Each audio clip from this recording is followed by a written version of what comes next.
Om Namo Venkatesaya. Welcome back to my channel Tirupati. ముందుగా మీ అందరికీ నమస్కారాలు. డిసెంబర్ 30, 31, జనవరి 1 నుంచి 8 ఈ 10 రోజులు కూడా వైకుంఠ ఏకాదశి. వీటికి సంబంధించి నేను ప్రతిరోజు చెప్తూనే ఉన్నాను మీకు.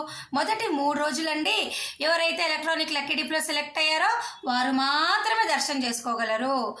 అలాగే మిగతా 7 రోజులు అనగా జనవరి 2 నుంచి 8వ తారీఖు వరకు కూడా మీరు ఆన్లైన్లో టికెట్ బుక్ చేసుకుంటే 300 రూపాయలు హ్యాపీ. లేదంటే మీరు కూడా నేరుగా వెళ్ళిపోండి, నేరుగా వెళ్ళి దర్శనం చేసుకోండి.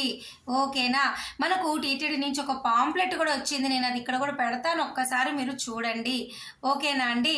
నేను మరలా చెప్తున్నాను, జనవరి 2 నుంచి 8వ తారీఖు వరకు ఎటువంటి చంటి పిల్లలు, ఎన్ఆర్ఐ, డిఫెన్స్, మిలిటరీ, అలాగే ఆర్జిత సేవలు సిఆర్ఓ ఆఫీస్లో కానీ ఆన్లైన్లో కానీ ఆఫ్లైన్లో కానీ ఎక్కడా లేవు. అలాగే వయోవృద్ధులు, వికలాంగులు ఈ కోటా లేదు, అంగప్రదక్షిణ లేదు, శ్రీవాణి ఆఫ్లైన్ దర్శన టోకెన్లు ఇవ్వరు, రికమెండేషన్ లెటర్లు ఇవ్వరు. మీ 10 రోజులు లేవు. మొదటి 3 రోజులు టికెట్ ఉన్న వాళ్ళే, మిగతా 7 రోజులు నేరుగా వెళ్ళండి. స్పెషల్ కోటా ఉండదు. మళ్ళీ స్పెషల్ కోటా జనవరి 9 నుంచి అది స్టార్ట్ చేస్తారనమాట. జనవరి 9 నుంచి అన్నీ స్టార్ట్ చేస్తారు. 8వ తారీఖు వరకు నేరుగా వెళ్ళండి. మొదటి 3 రోజులు అవకాశం లేదు.